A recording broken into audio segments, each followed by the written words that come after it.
The morning my daughter-in-law arrived at my house, 4 days after we buried my wife, she wasn't carrying flowers or a casserole. She was carrying a briefcase. I watched her walk up the front path from the kitchen window, my coffee going cold in my hand. My son-in-law was a step behind her, the way he always was, his eyes scanning the property, the way a man surveys something he already considers his. Behind them, my grandson trailed with his hands in his pockets, earbuds in, indifferent to everything except whatever was playing in his head. I remember thinking as I watched them cross my porch that my wife had been in the ground for 96 hours. I counted because I had been counting. Every hour since the moment the hospital called, I set my coffee mug on the counter and went to open the door. My son-in-law smiled at me the way he always smiled, the kind of smile that never quite reached his eyes. He shook my hand with both of his, a practiced gesture of warmth that I had never trusted, even in the early years. My daughter kissed my cheek and told me I looked tired, which was her way of telling me I looked old. My grandson gave a vague wave in my direction without removing his earbuds. They came inside and sat down in my living room, the room Margaret had painted herself, the room where we had spent 31 years of Sunday mornings reading the paper and not needing to say anything at all. I offered them coffee. My son-in-law declined and said they wouldn't be long. He said there were some things they needed to discuss, some pressing matters related to the business, things that couldn't wait. He used the word unfortunate. He said it was unfortunate that these things had to be addressed so soon, but circumstances being what they were, it was simply unavoidable. I sat in my chair and listened. The chair across from me, Margaret's chair, was empty. What he laid out in the next 20 minutes was not a conversation. It was an announcement. He spoke about the restaurant chain as though I had already handed it to him, as though the transition of ownership were a formality to be processed rather than a decision to be made. Harlan's Smokehouse. 4 locations. 32 years of my life embedded in every brick and every recipe. My son-in-law spoke about brand repositioning and investor interest and the need for new leadership going forward. He used the word legacy the way politicians use it, hollowed out of all meaning. He said he had already spoken to an attorney about expediting the transfer of majority shares. He said my daughter was in full agreement. I looked at my daughter when he said that. She was examining the stitching on the arm of the sofa. She had her mother's hands. She couldn't look at me. I nodded slowly and said very little. I told them I needed time to think. I told them this was not something I was willing to decide in a week, let alone 4 days after burying my wife. My son-in-law smiled his smile and said he completely understood, and that of course I should take all the time I needed, but that the longer these things were left unresolved, the more uncertainty it created for the business. He put a hand on my knee, a gesture of comfort that made my skin crawl, and told me that Margaret would have wanted what was best for everyone. I showed them to the door. When I closed it behind them, I stood alone in the foyer for a long time. The house had a particular quality of silence in those days, not peaceful but pressurized, like the silence inside a sealed room. I could smell her everywhere, the faint trace of the lavender she kept in bowls by the windows, the cedar from the linen closet she reorganized every spring. She had been in every corner of this house for 3 decades, and now she was in none of it, and yet somehow she was everywhere. I went back to the kitchen and poured my cold coffee down the drain. The business had been mine long before my daughter met her husband. I started Harlan's when I was 32 years old, with a second-hand smoker, a rented space the size of a 2-car garage, and a sauce recipe my father had written on a piece of butcher paper sometime in the 1960s. Margaret worked beside me from the first day, running the front of house while I worked the pit. We opened at 10 in the morning and sometimes didn't lock up until past midnight. We missed school plays. We missed anniversaries. We made it up to each other in the quiet moments, the ones you don't remember specifically but that accumulate into a life. By the time our daughter was in high school, we had 3 locations. By the time she brought her husband home to meet us, we had 4, and I was being approached by a regional investment group that wanted to franchise. I had always liked the fact that we stayed small enough to stay ours. My son-in-law had come into the picture about 8 years ago.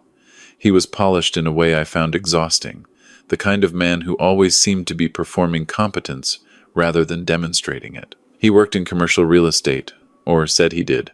He had opinions about everything and expertise in nothing. My wife, who was a better judge of character than anyone I have ever known, said very little about him for the first 2 years.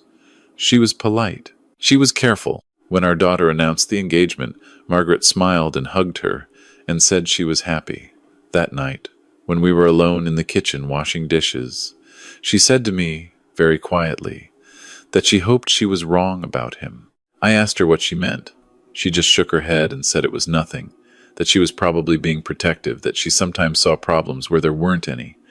I believed her because I wanted to. I should have asked her again. 3 weeks after the funeral, I found myself doing what widowed men apparently do in the small hours of sleepless nights, wandering the house, opening drawers, and touching objects with no particular purpose, as though contact with familiar things might substitute for the absence of the person who had given them meaning. I ended up in Margaret's small study, the room off the hallway that had always been hers, where she kept her reading chair and her bookcases, and the old roll-top desk she inherited from her mother. I wasn't looking for anything. I sat in her reading chair for a while. I pulled a book from the shelf and set it in my lap without opening it. I looked at the desk and thought about all the evenings I had passed the doorway and seen her there, reading glasses low on her nose, pencil in hand. That particular quality of absorbed concentration on her face that meant she was entirely somewhere else and entirely content to be there. I sat with that image until it became unbearable, and then I stood up to leave. That was when I noticed the Bible on the corner of the desk. Margaret wasn't a church-going woman in any conventional sense, but she kept her grandmother's Bible on that desk her entire adult life. She said it made her feel connected to something longer than herself. It was a large, worn book with a cracked leather cover and pages so thin they were nearly translucent. I had never opened it. It wasn't mine to open. I almost walked out of the room.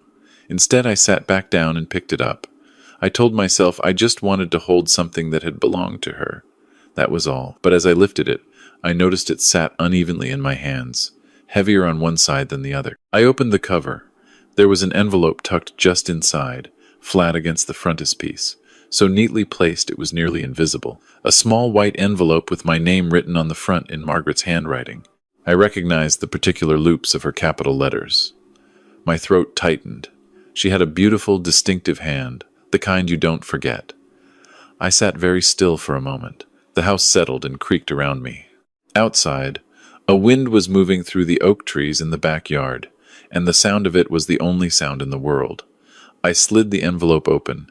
The note inside was short, 2 paragraphs in her familiar handwriting, written on a small folded sheet of her notepaper with the pale blue border she had kept in the desk for 30 years. She had written, "There are things I should have told you while I still could. I wasn't brave enough, and I am sorry. I didn't want to hurt you before I was sure. Now I'm not sure I'll have the chance to be sure. If you're reading this, then I ran out of time, and I need you to go to the bank. The safety deposit box. The second key is under the tray in my jewelry drawer. You need to see what I found. I love you. I have always only ever loved you. Please be careful. I read it twice. Then a third time. The second reading was slower, as though slowing down might change the words. I folded the note and held it in my hands. I could feel my pulse in my palms. I didn't sleep at all that night. The next morning I drove to the bank before it had fully opened, and I sat in the parking lot waiting until I saw the doors unlock. The woman at the private banking desk knew me. She had processed Margaret's estate paperwork. She gave me a look of practiced sympathy and led me to the back. The safety deposit box was longer than I expected. When I lifted the lid, I found 3 things: a thumb drive in a small plastic sleeve, a sealed manila envelope, and a folded handwritten page that said simply, "Watch this first, then read." I took everything home. I closed the study door. I opened my laptop, inserted the thumb drive, and pressed play. What came out of the speakers was my wife's voice. She had recorded herself. She was at her desk. I could tell by the ambient sounds, the faint traffic from the window, the creak of the chair I knew so well. She spoke for 47 minutes. She spoke in the steady, unhurried voice of a woman who has thought carefully about every word she is about to say. She told me that 8 months ago, she had started noticing things. Small things at first. A discrepancy in a vendor invoice. a line item in the quarterly books that didn't correspond to any supplier she could identify. She was not a trained accountant, but she had helped run a business for 30 years, and she knew how our numbers were supposed to look. She said she had mentioned it to my son-in-law, who was by then handling our bookkeeping on a freelance basis, something our daughter had arranged 2 years prior when our longtime accountant retired. He had dismissed her concerns pleasantly and told her she was misreading the formatting. She said she had nodded and thanked him and gone home and called a private investigator. She said she didn't tell me because she didn't want to damage my relationship with my daughter while she was still gathering information. She said she didn't want to be wrong. She said she knew how much I wanted to believe our family was what it appeared to be. Her voice was calm the entire time. The steadiness of it was harder to listen to than tears would have been. She told me what the investigator had found. The manila envelope contained his report. I read it at the desk where she used to sit. It took me a long time to finish because I had to stop several times and look out the window at the oak trees until I could continue. What it contained was methodical and devastating. My son-in-law had been billing the business through 2 shell vendor accounts he had created after taking over our books. The total over 22 months was difficult to comprehend as a single number, so I broke it down the way the investigator had, line by line, month by month. He had taken close to $240,000 from Harlan's Smokehouse. From the business I had built from a second-hand smoker and a piece of butcher paper with my father's sauce recipe on it, there was more. The investigator had run a background check, the thorough kind. My son-in-law's name was not the name he was born with. He had legally changed it 14 years ago, 2 years before he met my daughter. 1 year after he had been released from a federal minimum security facility, following a conviction for wire fraud in connection with a real estate scheme. He had served 18 months. He had changed his name, rebuilt his presentation, and started again, and evidently found that marrying into a family business was a more reliable long-term strategy than anything else he had tried. My daughter's name was not in the report. The investigator had found no evidence she was aware of the financial fraud or his prior history.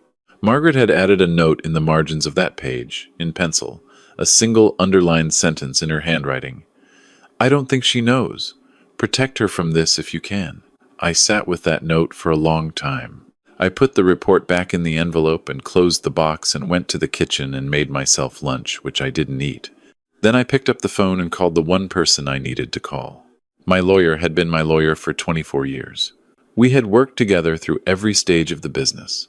The original incorporation, the first lease disputes, the liability issues that come with running a food service operation, the partnership framework, when I briefly considered bringing in outside investors before deciding against it. He was not a warm man, in the conventional sense, but he was precise and loyal, and had never once told me what I wanted to hear, when what I needed to hear was something else. When I called and told him I needed to see him that afternoon, he said, "I'll clear 2 o'clock. His office was downtown, on the 4th floor of a building with good bones and modest pretensions. I had been there hundreds of times. The receptionist knew me by name. My lawyer came out to meet me himself rather than having her show me in. He shook my hand and looked at my face and didn't say anything about condolences. He had offered them at the funeral.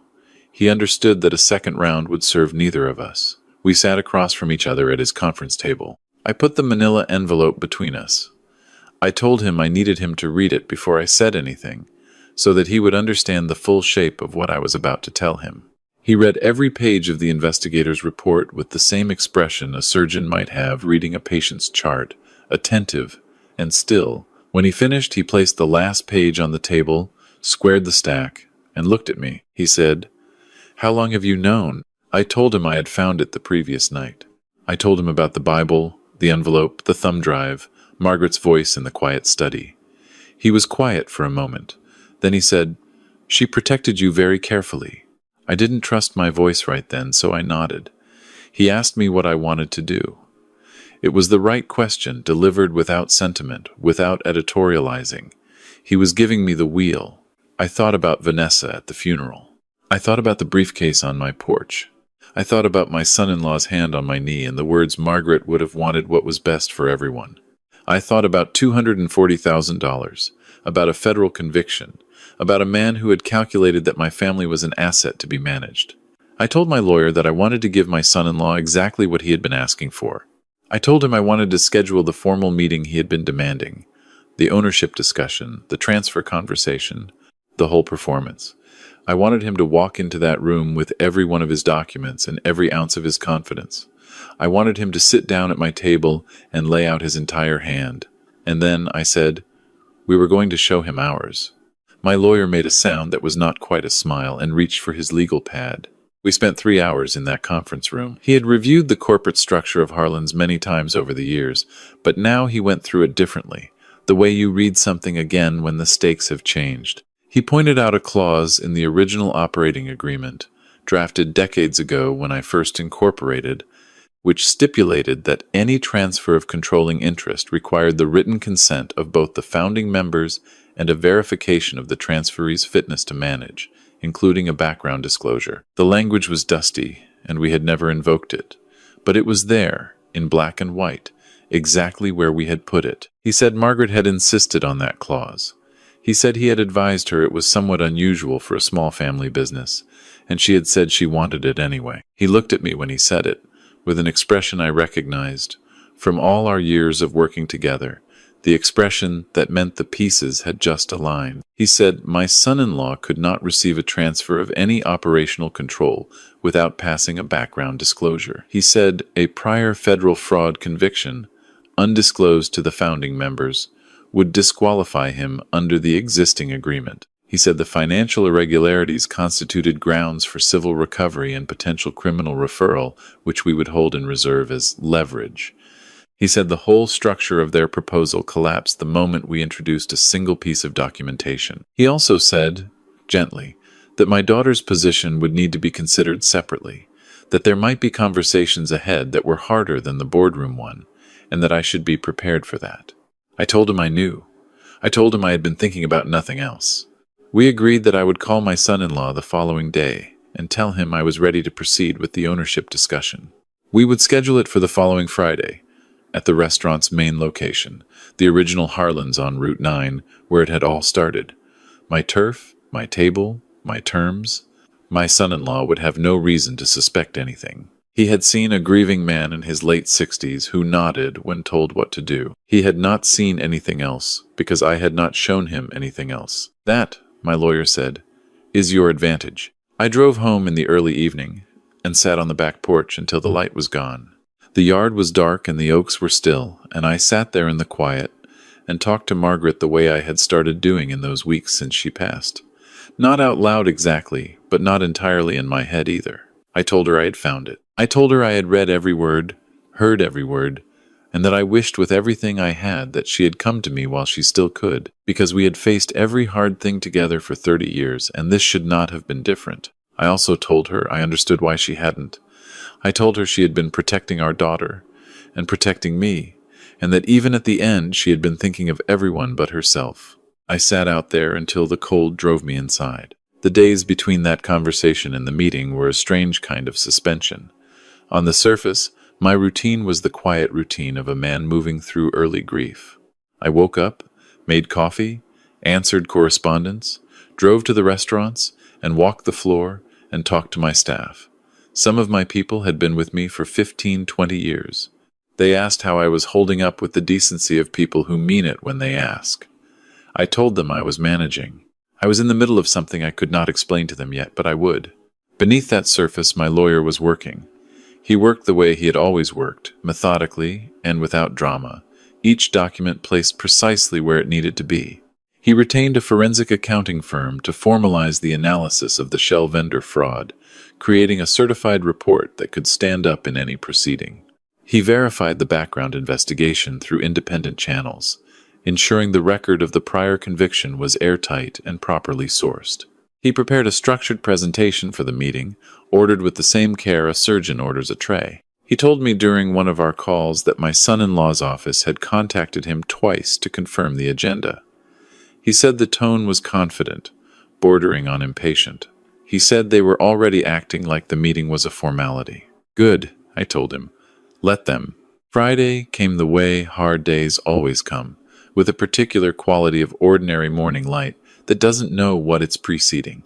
I was at the restaurant before anyone else arrived. I walked through the kitchen, which smelled of hickory, and the beginning of the day's prep, and I stood at the counter where I had stood 32 years ago with my father's recipe and no certainty about anything except that this was what I was going to do with my life. The original smoker was still in the back courtyard. I had kept it there as a marker of where it all started.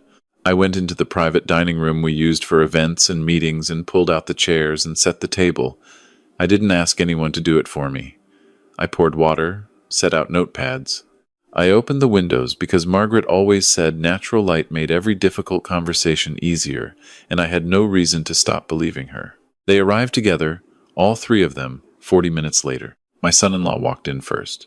He was wearing a suit, the kind of deliberate formality that signals you consider yourself to be in charge of whatever room you enter. He was carrying the same briefcase as before. My daughter came in behind him, her face drawn in a complicated expression I had been seeing on her since childhood, the expression she wore when she was doing something she was not entirely comfortable with, but had decided to do anyway. My grandson came last, phone in hand, and slumped into a chair at the far end without a word. I greeted them. I was pleasant. I offered coffee and meant it. My son-in-law accepted. My daughter said yes and held the mug in both hands without drinking from it. We sat down. My son-in-law settled into his chair with the ease of a man who has already calculated the outcome and considers the meeting a procedural step toward it. He opened his briefcase and began removing documents, organized in tabbed sections, professionally printed. He placed them on the table with the assurance of a man unveiling a fait accompli. He said he was glad I was ready to move forward. He said he knew this wasn't easy, and he appreciated my willingness to do what was right for the family and for the legacy I had built. He said Margaret's passing had made it clear how important it was to have things settled, to have clear leadership in place so the business could continue to grow. He said he had prepared a full transition plan and that he was confident once I reviewed it, I would see it was the right path forward. He slid the first section across the table. I didn't touch it. He continued. He talked for the better part of 20 minutes, steady and fluent, the polished presentation of a man who had rehearsed it. 80% of operational shares transferred to his management holding company. A buyout structure that valued the business at a number I will not repeat because it was insultingly below market value. A nominal consulting role for me, largely ceremonial. And the original restaurant location, Route 9, where I was currently sitting, to be converted into the first of a franchised expansion under his leadership. He closed his section of the presentation and folded his hands on the table and looked at me with the patient expression of a man waiting for a formality to conclude. I let the silence sit for a moment. Then I reached down beside my chair for my own folder. Thin, simple, nothing theatrical about it. I opened it quietly and did not slide anything across the table yet. I said that I appreciated the thorough work he had put into the presentation. I said that before we moved forward, there were a few items I needed us to go through together, and that I had asked my lawyer to join us to make sure everything was handled properly. The knock at the door came then. My lawyer walked in without ceremony, nodded to me, and took the chair to my right. He set his briefcase on the table and opened it with a sound that was not loud, but which filled the room the way certain sounds do when everything else has gone quiet. My son-in-law's expression shifted. Not a collapse, not yet, but a tightening around the eyes. A recalculation happening behind the surface. He looked at my lawyer the way a poker player looks at an unexpected card, not panicked, but reassessing. My daughter's hands tightened around her coffee mug. My lawyer said good morning to everyone and took out a single file. He was composed and unhurried, the way he always was, and the very ordinariness of his manner seemed to increase the unease in the room, rather than dissipate it. He said that before any discussion of ownership transfer could proceed, there were foundational documents governing the business that needed to be reviewed, as they established the legal framework within which any transfer had to occur. He produced a copy of the original operating agreement. He turned to the relevant clause and read it clearly and completely, including the background disclosure requirement for any proposed transferee. My son-in-law said that was a standard clause and posed no issue. My lawyer said he was glad to hear that, because a disclosure had been run. He said it as a simple statement of fact, without inflection or drama, the way you might note that you had confirmed a reservation. The shift in my son-in-law's expression was small but unmistakable. The confidence didn't leave his face exactly. It paused. My lawyer produced the second document. He described it as a certified forensic accounting analysis of the business's financial records for the preceding 22 months, conducted by a licensed firm, and said he would be entering it as part of the formal record. He placed it on the table. He did not push it toward my son-in-law. He simply placed it there, in the center, where everyone could see the cover page. My son-in-law said he didn't understand what this had to do with the transfer discussion. My lawyer looked at him and said, quite evenly, that it had everything to do with it. He said the analysis identified disbursements totaling $239,400 made over the preceding 22 months through 2 vendor accounts, neither of which corresponded to any legitimate supplier in the company's records. He said the disbursements had been authorized by the person managing the company's books during that period. He looked directly at my son-in-law when he said this, and he did not look away. The room was very still. My son-in-law began to say something. He stopped. He started again. He said the accounting was complex and that there were legitimate operational explanations that he would need time to document. His voice had lost the fluency it had carried for the first 20 minutes. He sounded, for the first time in 8 years of knowing him, uncertain. My lawyer said he understood, and that those explanations could certainly be provided, and that in the meantime he had one additional item to put on the table before they proceeded to any of those explanations. He produced the third document and placed it beside the first 2. He said that the background disclosure, conducted per the requirements of the operating agreement, had surfaced a prior federal conviction for wire fraud, under a name the individual had subsequently changed, resulting in an 18-month sentence served 14 years ago. He stated the original name clearly. He stated the case number. He stated the date of conviction and the date of release. My daughter's coffee mug made a small sound when she set it down on the table. My son-in-law did not speak. All the architecture of his composure, everything he had built and practiced and carried into this room, seemed to lose its structural integrity in the space of about 3 seconds. The polished surface cracked, and beneath it was not rage, as I might have expected, but something quieter, and in some ways worse. It was the look of a man who has been running from something for a very long time and has just looked over his shoulder and found it directly behind him. He sat back in his chair. He looked at me. I looked back. I did not speak for a long time. When I did, my voice was steady. I told him that my wife had found the discrepancies herself. I told him she had done what she always did, which was to be careful and thorough before she said anything to anyone. I told him she had been protecting our daughter. I told him she had been protecting me. He said nothing. I told him that he had come into my house 4 days after I buried her, and sat in the chair across from where she used to sit, and told me that Margaret would have wanted what was best for everyone. I told him that was the moment I understood exactly what kind of man I was dealing with. And I told him that my wife, who was smarter than both of us, and had known it long before I did, had made sure he would not succeed. He opened his mouth and closed it again. My daughter spoke then for the first time since we had sat down. She said his name. It was a single word, and it carried 32 years of someone asking a question and already knowing they won't like the answer. What followed was not a confrontation in any dramatic sense. There was no shouting. My lawyer had structured things so that there was nothing for my son-in-law to argue against and nothing for him to negotiate from. He had walked into the room with all his cards and found that none of them were playable. The case for a civil recovery action was fully assembled. The option of a criminal referral to the relevant authorities was noted, but not yet exercised, which was the most effective thing my lawyer could have done with it. The background disclosure made him ineligible for any ownership role under the terms of the operating agreement. Every door had been closed before he arrived, and he hadn't known to bring a key. He took his documents off my table. He put them back in his briefcase with none of the confidence he had used to remove them. He did not look at me again. He stood, and he left the room, and the sound of the door closing behind him was the quietest sound in the world. My grandson had been still for the better part of an hour. He was looking at the table. He looked like a boy who had just discovered that the map he had been given of the world was drawn incorrectly, and he didn't yet know how much of it to trust. I stayed at the table for a while after my lawyer and my grandson had stepped out to give us privacy. My daughter and I sat across from each other in the room where I had served my first rack of ribs 32 years ago, and neither of us spoke for a long time.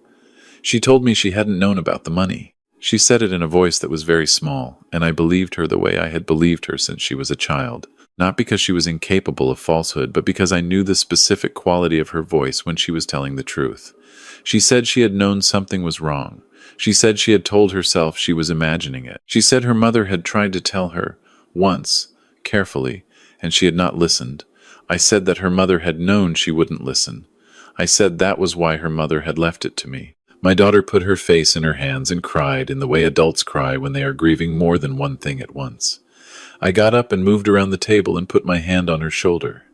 She was my daughter. She had her mother's hands. None of what had been done to our family was her doing, and she was going to spend a long time reckoning with the parts of it that were, and that was between her and her own conscience. And she would need her father during it. I told her she could stay for lunch.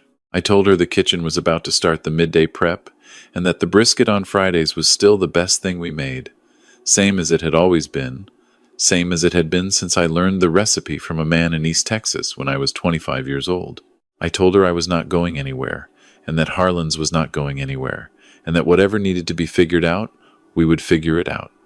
She looked up at me with her mother's eyes, red and uncertain, and I looked back at her and tried to put everything I felt into my expression so she would know it without my having to say all of it. Because some things you carry 32 years with a person, and you can't translate them into sentences. She stayed for lunch. My lawyer filed the civil recovery action 10 days later.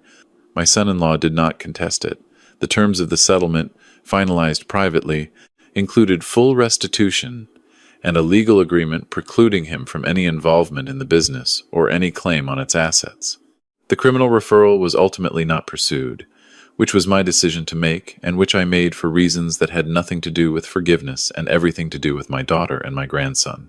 I promoted 2 of my longest-serving managers to an operations partnership and brought in a legitimate financial firm to handle the books going forward. I walked every location, shook every hand, made sure everyone who had been there since the beginning knew they still had a place. A man I had hired 20 years ago, who had started as a line cook and now ran our busiest kitchen, told me he was glad nothing had changed. I told him everything had changed and none of it was what mattered. What I think about, in the evenings on the back porch, is the 47 minutes of my wife's voice on that recording. I have listened to it 3 times. Each time I catch something I missed before, a quality of careful love in how she chose every word, an absolute determination to make sure I would be all right after she was gone. She had been sick for 8 months when she made it. She had known she was running out of time, and she had used the time she had left not to protect herself, but to make sure what we had built could not be taken from me. I am 64 years old. I have run a business for 32 years. I have loved one woman for 31 of them, and spent the last 3 months learning how to carry her with me, rather than looking for her in rooms she no longer occupies. I could not have stood in that room on Friday morning and done what I did if she had not been standing there beside me. I keep the note from the Bible in my coat pocket. The paper is worn at the folds now from being unfolded and refolded. I don't read it every day. Some days, I just reach into my pocket and feel its presence there, which is enough. I love you. I have always only ever loved you. Please be careful. I was careful, Maggie. I was careful because you made sure I knew how to be. If you're watching this and you've been through something like it, I'd be glad to hear from you in the comments below. And if you believe, as I do, that the truth has a way of surviving everything you try to bury it under, please subscribe. There are more stories where this one came from.